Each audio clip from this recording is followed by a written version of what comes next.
ഈ ഷുഗറുള്ള പേഷ്യൻസിന് നിങ്ങളുടെ അടുത്ത് കണ്ണട മാറാൻ വേണ്ടിയിട്ടും കണ്ണട ചെക്ക് ചെയ്യാൻ വേണ്ടിയിട്ടൊക്കെ വരുന്ന സമയത്ത് എന്താണ് യൂഷ്വലി നിങ്ങൾക്ക് പ്രോബ്ലംസ് ഉണ്ടാവാറുള്ളത്? നോർമലി ഇങ്ങനെ ചെക്ക് ചെയ്യാൻ വേണ്ടി വരുന്ന സമയങ്ങളിൽ നമ്മൾ അവര് ഡയബറ്റിക് ആയ സമയത്ത്, അതായത് നോർമൽ അല്ലാത്തൊരു കണ്ടീഷനിൽ പവർ ചെക്ക് ചെയ്യുമ്പോൾ അതിൽ പ്രിസ്ക്രൈബ് ചെയ്യാറുണ്ട്. കാരണം പേഷ്യന്റിന്റെ താല്പര്യത്തിനനുസരിച്ചാണ് നോർമലി കൂടുതലും അങ്ങനെ എടുക്കാറ്.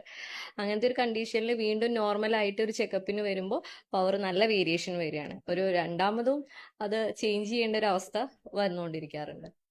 ഇപ്പോൾ എല്ലാ ആൾക്കാരും ശ്രദ്ധിക്കേണ്ട ഒരു കാര്യമാണ്, പ്രമേഹമുള്ള ആൾക്കാർ. അവർ ഷുഗർ ശരിക്കും കൺട്രോൾ അല്ല എന്നുണ്ടെങ്കിൽ ആദ്യം അവരുടെ ഷുഗർ കൺട്രോൾ ആക്കണം. നമ്മൾ കണ്ണട മാറ്റ് അല്ലെങ്കിൽ പവർ ചേഞ്ച് ചെയ്യുക, കണ്ണടയുടെ പവർ അറിയാൻ വേണ്ടി പോവുകയൊക്കെ ചെയ്യുമ്പോൾ ഒപ്റ്റീഷ്യൻ്റെ അടുത്ത് പോകുന്ന സമയത്ത് അതിൽ ശരിക്കും കൺട്രോൾ അല്ലാത്ത ടൈമിലാണ് അവർ ചെക്ക് ചെയ്യണമെന്നുണ്ടെങ്കിൽ പിന്നീട് കൺട്രോൾ ആയി പോകുമ്പോൾ അല്ലെങ്കിൽ ഷുഗർ ശരിക്കും നോർമലാക്കിയിട്ട് ചെല്ലുമ്പോൾ അപ്പോഴത്തേക്കും നമ്മുടെ കണ്ണിൻ്റെ പവർ വീണ്ടും മാറിയിട്ടുണ്ടാവും.